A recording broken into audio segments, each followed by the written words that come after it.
how optimistic are you all in terms of whether we are going to pull this off? Can we decarbonise this industry in anything like the timescales that are being talked about, 2030 targets, 2050 targets?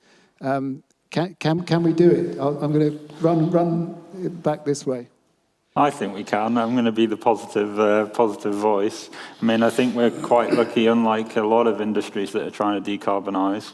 We've actually got a global body representing the industry, which is the IMO, to set policy. And quite a lot of other industries just don't have that. They're relying on companies just agreeing between them how to decarbonise. So I think, yeah, the IMO is really valuable for our industry. The work at MEPC 82 a few weeks ago is another step in the right direction. So yeah, I'm going to be positive and say we'll get there. Thank you. And certainly from the responses that we got, it wasn't all doom and gloom. There was quite a lot of positivity there. So I think it's about how we move forward from here. One of the big recommendations that we make is that actually to value seafarers as partners in the process, not to see them as something that, okay, look, we've got this plan, this is what we're going to do, and this is what we need you to do. That's, I would say, not the most positive approach. If you want to get people on board, engage them in it from an early stage and keep them engaged. Make them see that it's a difficult job to do, but people will do difficult jobs if they're well led, well supported, and if they feel that what they're doing is important. That's just basic psychology.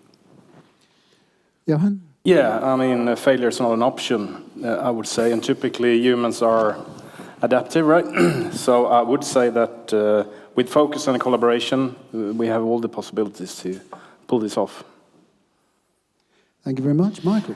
I would agree. I think we can do it. We need to collaborate. I think shorter term, maybe not as positive. One area where we really need to get things going, we need to get IMO getting good emissions regulations, and so we don't get fuel EU, fuel US, fuel China, fuel wherever, because that's just going to make everything more bureaucracy than actually pushing people in the right direction.